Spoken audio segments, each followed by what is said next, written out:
passa, Pedro. Obrigada, Pedro. Ora direis, ouvir estrelas, certo perdeste o senso. Eu vos direi, no entanto, que para ouvi-las muita vez desperto e abro as janelas pálido de espanto. E conversamos a noite toda enquanto a Via Láctea como palho aberto cintila. E ao vir do sol, saudoso em pranto, indas procuro pelo céu deserto. Direis agora, tresloucado amigo, que falas com elas? Que sentido tem o que dizem quando estão contigo?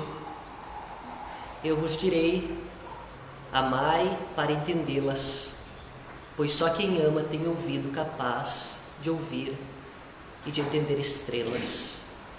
Olavo Bilac. E a gente começa com essa poesia que muito apreciamos, porque existe um tipo de amor que... Eu já peguei? Obrigado. Tem um tipo de amor que a gente vai chamar aqui de um amor teste, que é o do perdão. Que nós defendemos a tese que todos nós, ou quase todos talvez, passaremos, ou já passamos, ou talvez estejamos passando de um grande perdão. E por que a gente passa por esse teste, Porque muitos de nós, talvez não todos aqui, mas muitos de nós, em vidas regressas, podemos ter cometido erros grandes, cometido falhas que causaram muita dor, muito sofrimento, e das quais nós necessitamos do perdão. E aí a gente passa pela prova de aprender também a perdoar. E esse perdão, quando entregue de boa alma, de forma aberta, esse perdão entrega, ele permite um tipo de elevação espiritual que, quem sabe, nos faz estarmos abertos a escutar esses espíritos estrelares, que são esses espíritos de escola, nossos guias, esses anjos que nos guiam. Então, o perdão, nós vamos defender aqui baseado em várias histórias, ele permite como, claro, somado a outras conquistas espirituais, mas é uma das grandes conquistas, que é uma virada de chave na nossa evolução espiritual. Quando nós conseguimos perdoar. Espíritos evoluídos, eles não perdoam mais. Eles não perdoam por quê? Porque eles não se sentem sequer ofendidos. Talvez seja um sentimento que a gente não entenda. Nós temos ainda que trabalhar isso em nós. Mas o espírito muito evoluído, Jesus, ele sequer se ofendia, digamos assim, como nós, diante das situações, pelas quais ele passou, enfim. Mas é engraçado, existem os pequenos perdões e os grandes perdões. E esses pequenos perdões, talvez a maioria de nós concorde que a gente deveria perdoar. Por exemplo, se alguém esbarra em nós, a gente perdoa um esbarrão na rua ou não? É imperdoável, perdoa. Bom. Mas é engraçado como que um simples fato, ele tem uma série de atitudes diferentes que a gente acaba tomando. É engraçado por quê? Porque a gente já viu pessoas esbarrando em outras e a pessoa que sofreu o esbarrão pedir perdão, de desculpa, porque aquele que esbarrou tinha alguma deficiência. E a pessoa constrangida com aquela situação, ela pede desculpas pelo fato de estar justamente no meio do caminho da pessoa que esbarrou nela. Às vezes já aconteceu isso conosco, Então, porque normalmente quem esbarra que pediria desculpa. Então a pessoa esbarrada pede desculpa. Em outra situação, talvez venha uma pessoa esbarra em nós e dela diz desculpa, não tinha te visto, aí diz, tudo bem, desculpa, tudo bem, e segue adiante. Mas quando uma pessoa esbarra em nós e ela está ranzinza, rabugenta, incomodada com algo, e ela age daquela circunstância como nós tivéssemos sido culpados de estar ali na frente dela, no caminho da pessoa. E ela fica incomodada com aquilo, talvez até no xingue de algum modo. Como que a gente fica? A gente perdoa? ou a gente toma para nós aquela carga de sentimento e fica no mesmo estado daquela pessoa, mal-humorado, ranzinza. Porque a gente tem muito apreço por nós mesmos, não é? Talvez às vezes um apreço exagerado. Que se a pessoa ela pede desculpas, ou seja, ela tem um apreço à minha pessoa, ao meu ego, né? Ela me trata, obviamente que todo mundo merece ser tratado com dignidade, né? Mas a gente espera demais também. Então se ela nos trata lá bem, né? A gente está tudo bem. Mas uma pessoa que por alguma circunstância nos tratou um pouquinho mal, a gente toma aquilo para nós e leva conosco. Por quê? Uma pessoa que a gente nunca viu, uma pessoa, tá, hoje não está muito fácil de ajustar aqui minha silhueta, uma pessoa que a gente nunca viu, né, e a gente fica, e a gente não consegue fazer uma abstração de que talvez aquela pessoa esteja passando por um mau bocado. Tem uma história que te lembra agora, né? Uma vez a gente passava, a gente já contou uma vez essa história, naquela rua meio que acelerada em Caxias do Sul, são 3 faixas, né? Tá na faixa do meio sozinho e indo moderadamente rápido, né? E aí de repente passa o indivíduo desfilando, né? Porque tem pessoas que desfilam a atravessar a rua. E aí a gente quase poderia atropelar aquele indivíduo, e aquilo já nos, né, faz com que emerja assim um ódio daquela pessoa, né, porque ele passa devagar como não tivesse ninguém. E aí nós que estamos de carro, que nos consideramos os detentores da via, a gente tem que parar para aquele indivíduo passar, né? E aí a gente carrega essa raiva, né, e quer gritar, quer buzinar, quer fazer todas essas, né, coisas, até porque a gente se sente seguro diante do nosso automóvel. Mas se a gente se dá conta e a gente olha um instante assim de reflexão, a gente vê um indivíduo que caminha com um olhar cabisbaixo, desinteressado quanto à própria vida, né, que sem dúvida se colocar assim um certo risco, né, porque uma pessoa distraída poderia atropelá-lo. É porque, né, esse desprezo diante da própria vida é porque é um sofrimento que ele deve estar passando muito grande.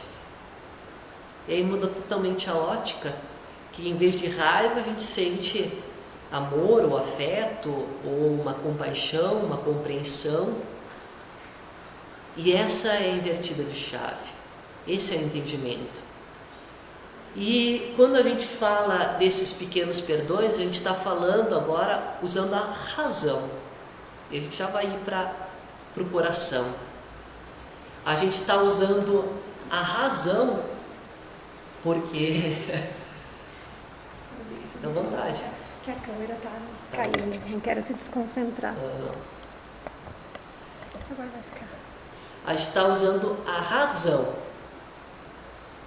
para tentar explicar, porque a razão às vezes ela pode ser um passo de nos chamar a atenção, de fazer com que a gente tenha um novo olhar naquela circunstância, e a partir dessa razão a gente mudar esse sentimento.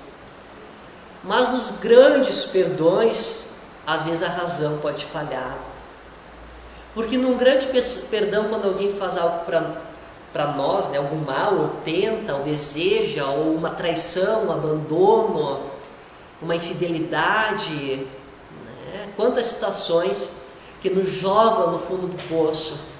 E o que a gente faz, né, diante disso? Ou pior, daqui a pouco isso a gente poderia talvez até perdoar, mas se é um filho nosso, será que a gente seria capaz? Né? Será que a gente seria capaz de fazer algo? Então, como que a gente age diante dessas situações que podem nos acontecer? Então, existe também a necessidade desses grandes perdões. E aí, lembrando que a gente falou de início, a gente estava dizendo que quando a gente passa por uma situação dessas é um grande teste, justamente pela dificuldade de perdoar, de compreender, né? Porque não é fácil. Alguém nos joga no fundo do poço, né? E às vezes uma pessoa pode fazer isso, né? Pelas nossas fragilidades, pelas nossas fraquezas, sim, tudo bem, porque todos nós temos fragilidades e fraquezas, então a gente se queda em choro, em lágrimas, e o que a gente faz diante da circunstância? Esse é um grande teste, e aí a gente queria trazer algumas histórias para mostrar casos que a gente considera muito interessante. O primeiro deles é Paulo de Tarso, uma história que alguns aqui já conhecem, que já foi falado várias vezes, que é quando Paulo de Tarso, no momento de grande aflição, de grande dor, ele recebe dois amigos espirituais. Ele vê, ele enxerga, né, em desdobramento, ou se materializam ali, dois amigos espirituais. Só lembrando quem foi Paulo de Tarso. Paulo de Tarso foi o grande divulgador do cristianismo, né? Ele que espalhou o cristianismo pelo Ocidente, especialmente, né, e parte do Oriente também, mas ele fez as viagens levando o cristianismo, e antes disso ele foi um perseguidor, ele foi o responsável pelo primeiro mártir do cristianismo, que foi Estevão. Então ele perseguia os cristãos, mas às portas de Damasco ele vê Jesus, né? Jesus aparece a ele e questiona Saulo, né? Era o nome dele antes de virar Paulo. Saulo, Saulo, por que me persegues? E aí naquela visão, naquele deslumbramento, ele se queda de joelhos e ele se transforma, né, intimamente, ou começa a sua transformação íntima, mas se transforma, né, se torna um cristão. Tá? Na época eram chamados homens do caminho, depois que veio a palavra cristão. Então Paulo, diante, né, dessa mudança, em que ele aceita o Cristo em sua vida, ele vai passar por uma série de dificuldades, de enfrentamentos, e chega num momento, depois de visitar inclusive o pai que o renega, de várias dores, né? Ele não aguenta, digamos assim, né? Não é que não aguenta, né? Mas ele sente aquele peso, e aí ele se queda em lágrimas e em prece. E aí que aparece Abigail, que foi um dos grandes amores, o grande amor da sua vida, e que já havia desencarnado, e ela faz até um gracejo com ele. Ela diz: que é isso, choras? Estarias desalentado quando a tarefa apenas começa? E eles conversam. Saulo chora mais ainda, né? Porque Abigail aparece ali para ele, chora, né, desesperadamente. Mas eles conversam, os espíritos passam instruções, e no momento da despedida, quando eles demonstram que eles vão partir, se afastar, Paulo tenta recapitular algumas perguntas, algumas necessidades íntimas, e ele vai fazer uma série de 4 perguntas que vão ter 4 respostas que muitos já conhecem. Quais são? Lembra, Hermes? Ama. Eu vou estudar mais. Está no livro Paulo e Estevão. Trabalha, espera e perdoa. Ama, trabalha, espera, perdoa. Nessa ordem. A gente fala muito dela, mas a gente quer trazer aqui uma interpretação que normalmente não se faz essa especificamente em palestra. Existe uma ordem, talvez não seja por acaso. Ama, espera, trabalha e perdoa. E veja algumas situações. As 3 primeiras perguntas que ele faz são perguntas curtas. A primeira é: como adquirir a compreensão perfeita do Cristo? Só isso. E Abigail responde: ama. Se tu quer compreender Jesus, ama. Mas ele começa a pensar: mas não é fácil, né? Porque Jesus, né, pede isso, aquilo, perdão aos inimigos, né, pede tanta coisa. Como desenvolver as virtudes divinas, conseguir tal realização? A Bíblia responde: trabalha, né? Mas que providência tomar diante do desânimo destruidor, que tu vai trabalhando, e trabalha até quando? 1 ano, 10 anos, uma vida? 10 vidas, né?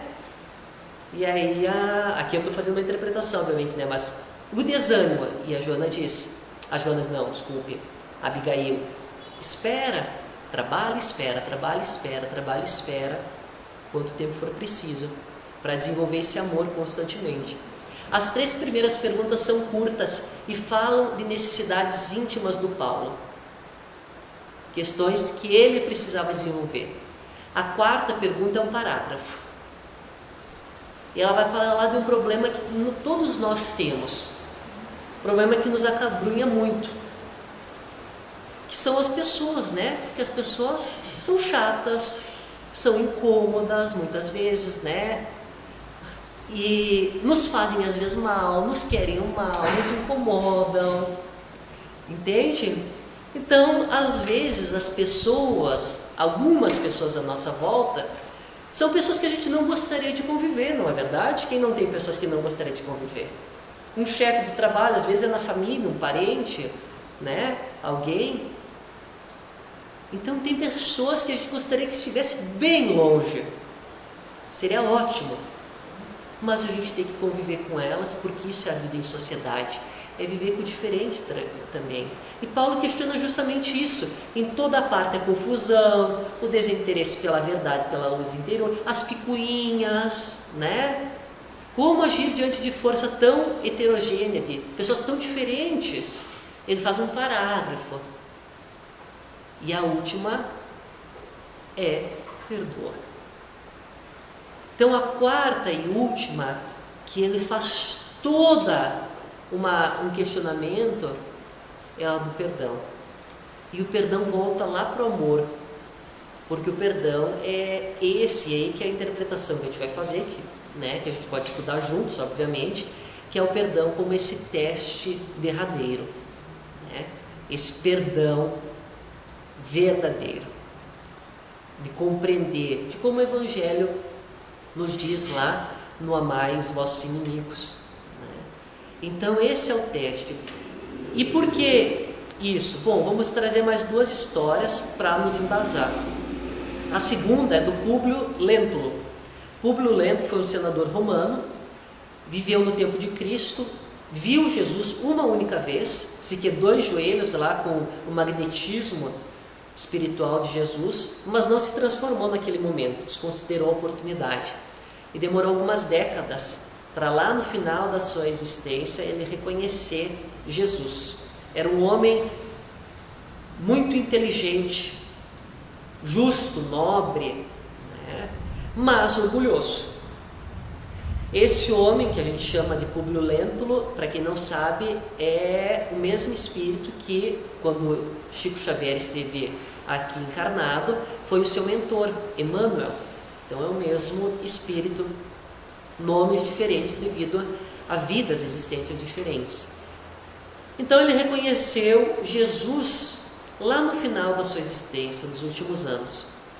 E num momento muito de sofrimento também, porque a gente às vezes é muito comum, né, que a gente reconhece ou a gente nos volta até Deus, até a espiritualidade, até Jesus, nos momentos de grande dor. Foi num momento de grande dor, de perda, quando ele perdeu também o seu grande amor, né, a sua esposa, e ele chora então e suplica a Jesus. E nesse momento, né, muito semelhante à história de Paulo, aparece a Públio Lentulus o espírito de seu amigo Flamínio Severus, que havia desencarnado. Então ele aparece ali diante dele, e o amigo desencarnado, né, começa a lhe falar como que Públio Lentulus deveria proceder diante do passado de erros e também tendo em conta as futuras provas, né?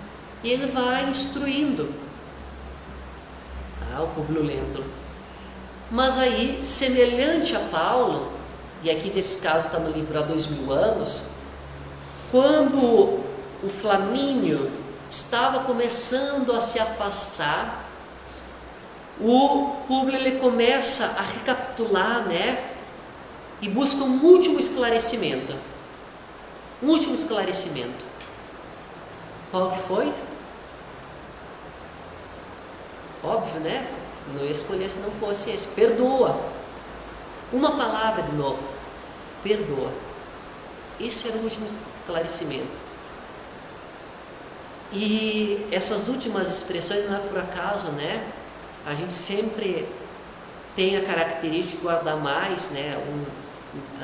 Um aspecto da memória também, guardar a última coisa e colocar ali essas últimas palavras, tanto em Paulo como aqui no caso do Públio, não é por acaso. Ele tinha, Emmanuel, que perdoar. Tinha que perdoar. Né? No caso, Públio Lentulus, na época falei Emmanuel, mas ele tinha que perdoar. E aí, para a gente fechar esse conjunto de histórias, para mostrar, né, tentar defender essa ideia que a gente está trazendo, a gente tem a história do Gaston, que é uma história que está no livro da Ivone Pereira do Amaral, um livro maravilhoso, gostoso de ler, que se chama Amor e Ódio. E nesse livro existe esse personagem Gaston, e ele tinha obsessores. No Espiritismo a gente fala que a gente também tem os obsessores, né? São inimigos desencarnados que querem o nosso mal e nos obsidiam, né? Então, existem situações, né, da obsessão que seria tema para uma outra exposição. E aí o Guido estava lá diante de Gaston, né? E ele vê o Gaston aureolado, né, de estranho fulgor e rodeado de nobres espíritos. E o Guido se indigna, fica indignado e começa a blasfemar. Como que pode ser? Este homem é um miserável, irmão infame, amigo desleal. Começa a citar, falar as coisas que o Gaston tinha feito. Tudo que o Gaston tinha feito. Por quê? Porque o Gaston, em vidas pretéritas, tinha, né, feito tudo isso, sido infame, desleal, miserável, tinha destruído a vida do Guido. E o Guido era seu obsessor justamente por isso, porque ele havia sofrido mal, e aí quando a gente sofre o mal, um tipo de reação que a gente pode ter é querer o mal daquela pessoa e tentar infligir o mal a ela. Essa é uma escolha. A outra é o perdão, mas a gente pode querer se vingar para que a pessoa sofra e isso nos traga algum tipo de satisfação. Então o Guido trabalhava nisso, trabalhava em vingar-se de Gaston.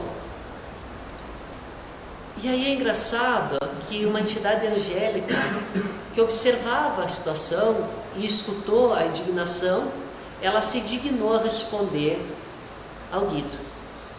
E ela responde, começa com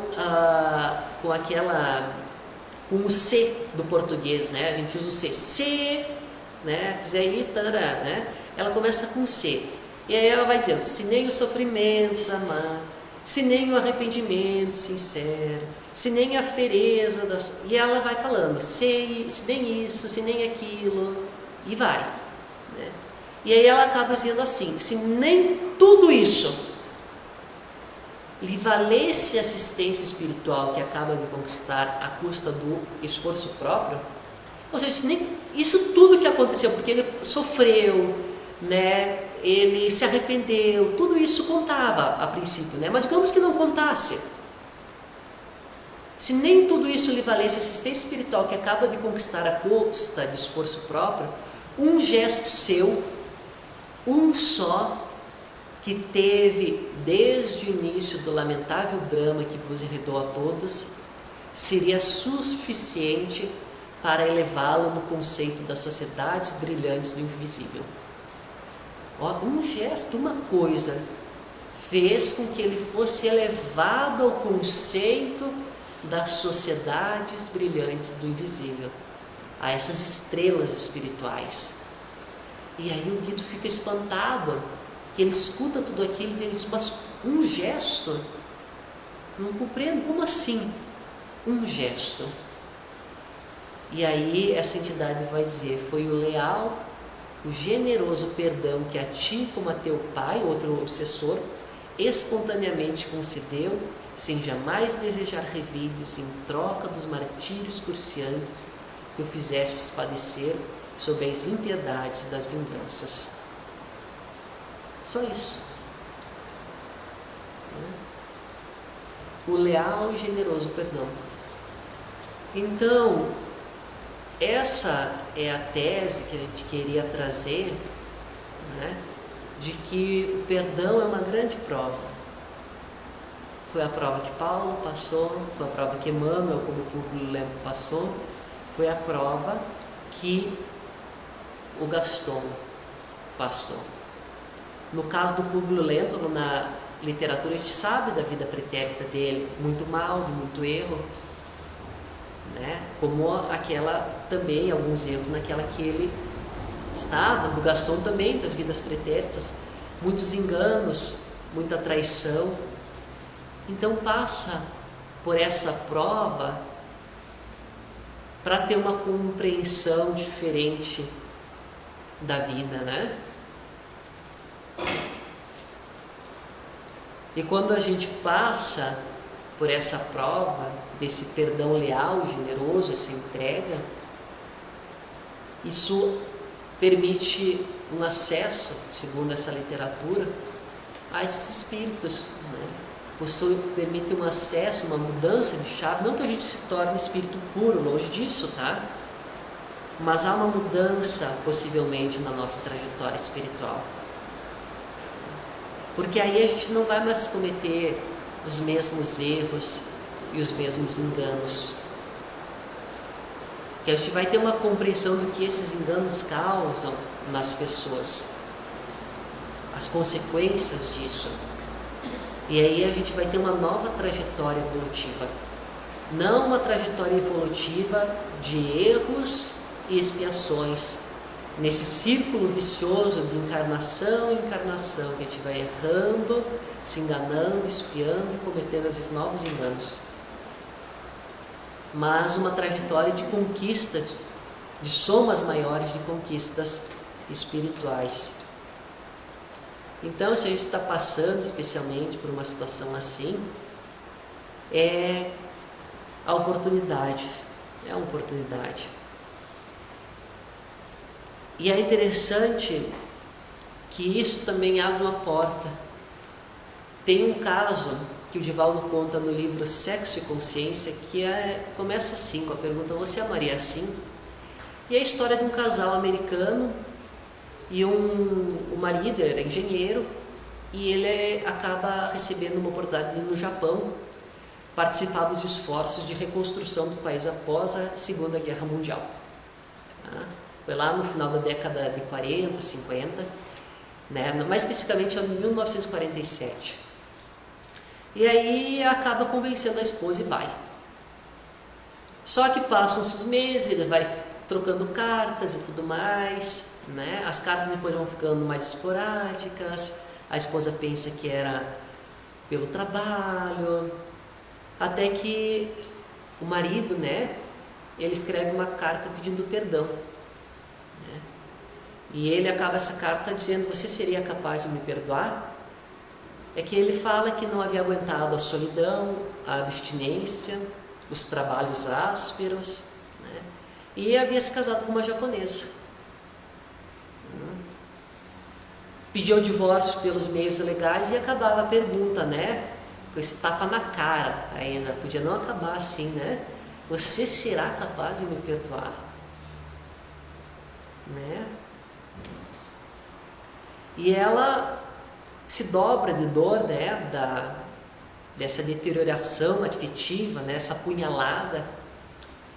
Mas ela consegue responder dizendo: eu amo muito, não sei se sou capaz de lhe perdoar, mas pelo menos sou capaz de entender você. E ainda pede o nome da esposa. E ele responde, e incrivelmente eles vão trocando cartas. Ele acaba se tornando pai de uma menina, depois acaba se tornando pai de uma segunda menina, e aí vão passando o tempo, ele, né, acaba contando que ele tem um câncer do pulmão, tinha poucos meses de vida, né? E a carta seguinte, né, passado alguns anos dessa história toda, é da viúva nipônica, Aiko contando o ocorrido, né? E aí vai falando das dificuldades, do preconceito, né, porque ela tinha 2 filhas frutos de uma relação com o americano, então havia muito preconceito na sociedade, ela não era aceita lá. E aí a viúva americana, ela acaba tendo a proposta de trazer as crianças para os Estados Unidos e tentar também trazer depois, né, a mãe delas, a mãe biológica, então tentar trazer. E aí tem todo um caso aqui que a gente está resumindo, porque o Divaldo ele conta em detalhes, né, das tratativas que ela fez, né, de buscar mídia e tal, nessas cartas todas, trazer elas, porque elas passavam por dificuldades e preconceito financeiras também, né, de muito sofrimento lá no Japão. E aí ela acaba conseguindo, elas, né, recebem um visto e vêm para os Estados Unidos, né? E é uma notícia que na época repercutiu muito. E no testamento, essa senhora, né, que trouxe, ela coloca isso, né, segundo Divaldo: inicialmente Deus me brindou com um grande amor. E este amor, por alguma razão que desconheço, Deus resolveu subtrair do meu caminho. Mas como o Criador é muito sábio, Ele multiplicou por 3 aquele amor que se foi. Sou imensamente feliz porque Deus substituiu um amor ausente por 3 pérolas do Oriente, que são os amores da minha vida, né? Então, portanto, ela acaba deixando todos os bens que ela havia adquirido em vida para sua filha do coração, Aiko, e as netinhas, né, japonesas. E a pergunta da reportagem é: você amaria assim, né? Será que seu amor será tão grande, diz Divaldo no livro, que pudesse dar um salto quântico diante de uma experiência dolorosa? Isso que é o perdão, é esse salto quântico. Será que a gente seria capaz de dar esse salto quântico? Ou não? Será que poderia superar com todos os méritos uma traição, um abandono, uma ingratidão? E a gente está sempre assim com as situações, né? Às vezes, quantos casos, irmãos, por picuinhas, por questões testamentárias. E aí vem, porque o perdão, ele obedece outra lógica, né? E é como Joana de Ângeles diz em relação ao amor, né? Que o amor, ele obedece a outra matemática, que ele mais se multiplica à medida que ele se divide, e ele se engrandece à medida que se reparte. Então é isso que traz essa história, né? Que 1 virou 3.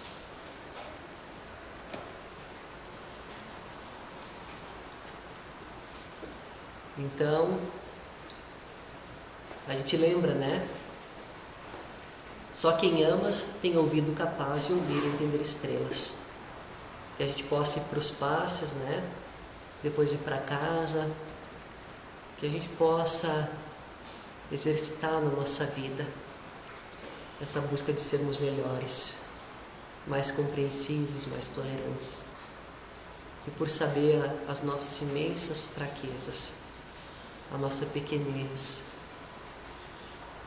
as nossas dificuldades íntimas, por tudo isso nós rogamos o amparo desses irmãos espirituais que acompanham as nossas vidas. Que eles estejam conosco, que eles estejam nos alertando, que eles falem aos nossos ouvidos nos momentos críticos, para que possamos nos abrir ao entendimento divino, que eles nos auxiliem especialmente no momento de sono, para que em desdobramento possamos receber instruções e guardar elas intimamente na nossa memória espiritual e utilizá-la durante a nossa jornada terrena. Que sigamos sendo amparados então nas nossas necessidades, agora nos passes, e que Deus Jesus nos envolva